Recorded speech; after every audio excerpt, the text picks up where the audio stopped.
ひまわりは怒りを力に変えて戦う従従、ナルトと対になる戦闘スタイル。今回は、クラマの力に目覚めたひまわりがどのような戦闘スタイルで戦うのかについて予想してみる。最新25話で、新たな戦闘スタイルを身につけるための修行をしていたひまわり、精神世界でクラマから手ほどきを受けていた。今後この2人はどのような力を使って戦っていくのか、ボルトだけでなくナルトの作中描写を含めた情報をもとに考えていこうと思う。このチャンネルでは、ナルトやボルトを他にはない視点で深掘りしていきます。新たな発見や面白さにつながると思いますので、ぜひチャンネル登録をお願いします。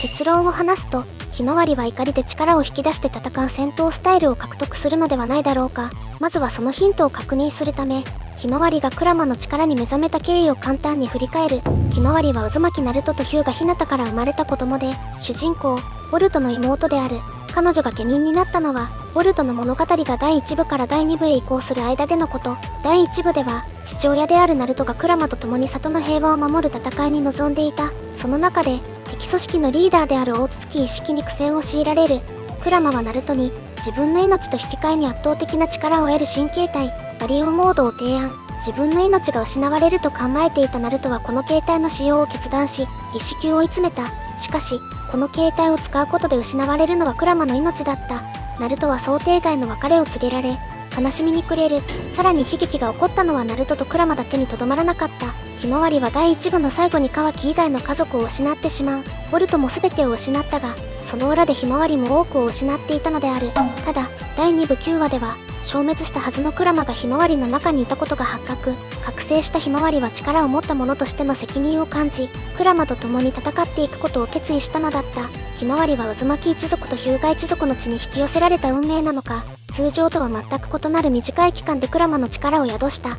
さらには、ナルトを含む過去の人中力を超える親和性と潜在能力を持っていた。こうした経緯があるひまわりは力を使いこなすべく、新たな戦闘スタイルを獲得しようとしている。その戦闘スタイルのヒントとなる描写が、覚醒したばかりのひまわりが人真珠、ジュラと戦い始める第2部10話にある。ひまわりはジュラがイノジーを重傷に追い込んだことをきっかけに、強い怒りをあらわにしている。ジュラはこのタイミングでひまわりに急激な変化を感じていた。ひまわりの戦闘スタイルのヒントはこの怒りにあるのではと考えた。この怒りが力の源になるという仮説は、過去の事例からも裏付けられる。過去のナルトからわかる通り、クラマの力は怒りを引き金に増大していく側面がある。クラマのチャクラをコントロールできていなかった頃のナルトは、オロチマルや暁などへの怒りの感情にとらわれていた。一時はこの感情が力に変わった反面、暴走を引き起こすきっかけにもなり、周囲を傷つけることとなる。しかしナルトは最終的に、この怒りを否定せずに受け入れることで力のコントロールに成功する。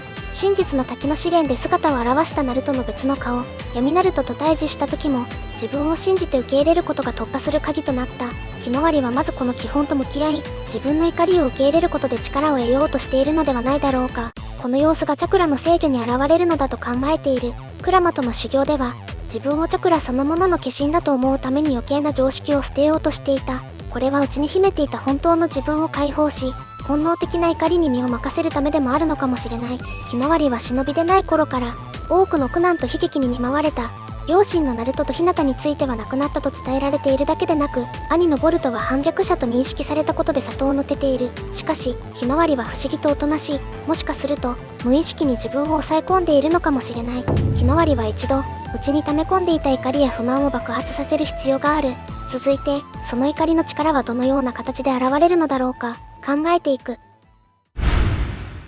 ひまわりが本能的な怒りによって引き出した力は、ナルトのバリオモードと対照的なものとなるだろう。ナルトがこの形態で戦っている間も、余計な思考を取り払うことが求められた。ただ、一式戦でのナルトは怒りでというより、愛で戦っていたように思える。7代目ホカデとして、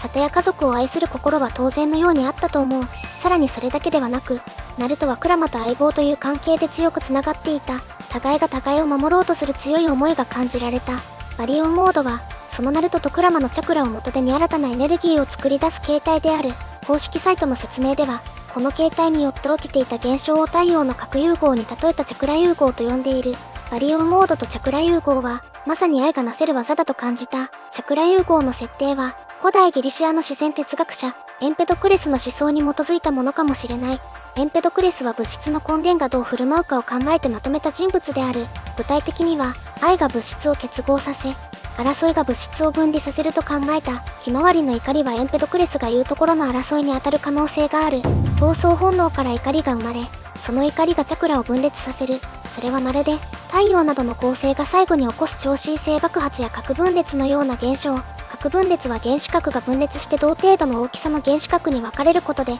大量の熱エネルギーを生み出す反応。チャクラ融合という言葉があるなら、反対にチャクラ分裂という言葉があっても不思議ではない。チャクラは融合するときに限らず、分裂するときにも新たなエネルギーを引き出すことができるはずである。ひまわりは怒りによって爆発的な力を発揮すると考えられる。またナルトでは、デイダラなどを通して本能の大切さが描かれた。対して、彼の相方のサソリは、心や愛の大切さに気づく人物として描かれている。特にデイダラは芸術家、岡本太郎による影響を強く受けたキャラクター性をしている。生命の根源的なエネルギーを太陽や爆発と関連づけて表現していた。ひまわりからも、岡本太郎の影響を受けた要素が現れるかもしれない。ただ、ひまわりの場合は美獣だけでなく人間としての要素も併せ持つ。デイダラとは違い、爆発して終わるわけではない。悲劇には見舞われたが、家族からたくさんの愛情を受けて育ってきたひまわりである。怒りだけでなく愛への理解もあることから、いずれは両方から得られる力を使いこなすようになると考えられる。ジラは人真珠たちに、本能に身を委ねろと説いていた。一方別のシーンでは、家臣孤児がしかまるとエイダに心に従えと説いていた。ボルト第2部の物語はこれら2つの要素の重要性を中心に描いたものとなるだろう。本能から生じる怒りと心から生じる愛はどちらも、生命と世界にとって必要な概念である。怒りが個性や多様性を生み、愛が集団や調和を生む。生命と世界は怒りと愛の2つが共存し、循環することで成り立っている。ひまわりはこの2つの要素の重要性を体現する存在へと成長していく。ひまわりの力が本能的な怒りによって作り出されるものだと仮定したとき、彼女が何をモデルにして描かれているのかも見えてくる。ひまわりのモデルはナラシュー派なのではないだろうか。ナラシュー派とは、ヒンドゥー教における維持師、ビシュヌの第4の化身で、大王の従人である、ビシュヌの崇拝者であるプラフラーダを、その父親のヒラニヤカシプから守るために現れた。ヒラニヤカシプは苦行に耐え、創造主、ブラフマーに認められたことで力を得たアスラ族。その力の内容は、神とアスラにも、人と獣にも倒されない体を手に入れるというものだった。ヒラニヤカシプの体は無敵であると思われたが、ビシュヌが人でも獣でもない存在である従獣、ナラシュー派に生まれ変わることで対峙した。しかしその際、ナラシュー派は激しい怒りをあらわにしており、その勢いは世界を破壊しかねないほどのものだった。ナラシュー派は人間的な理性と動物的な闘争本能を併せ持つ存在である。この特徴を踏まえると、ひまわりの現状と驚くほど似ていることがわかる。以上から、ひまわりとナラシュー派の類似性を感じさせられる。ひまわりと一心同体にあるクラマは九尾の陽子であり、第4ではない。しかし、美獣の中でも最強の存在として最前線で戦い続けてきた。ひまわりはクラマと融合しているからか、ジュラからは人間というよりも美獣に近い存在と言われている。人としての側面と獣としての側面を持っていると言えるだろう。さらに獣人の性質はひまわりの内面からも出ている。ひまわりが仲間を守るために怒りをあらわにしながら戦うその様子は、まさにナラシュー派そのものである。心から生まれる愛と闘争本能から生まれる怒りを兼ね備えている。また、ナラシュー派はビシュヌの化身であることから、兄のボルトとの関連性も強い。ボルトはビシュヌ第7の化身であるラーマとの関わりがある。ボルトはビシュヌそのものがモデルであるという説も存在する。ここから、ひまわりとボルトはビシュヌの化身をモデルに生まれた兄弟であると言える。ビシュヌは青い肌をした姿で描かれることが多い。別名の一つであるウタバラバルナは、青いハスの色をしたものという意味である。よって、ボルトとひまわりの兄弟が第2部タイトルにある、トゥーブルー・ボルテックスの正体の候補にもなってくる。今後ひまわりの物語を読むにあたり、ナラシュー派を意識することで新たな発見ができるかもしれない。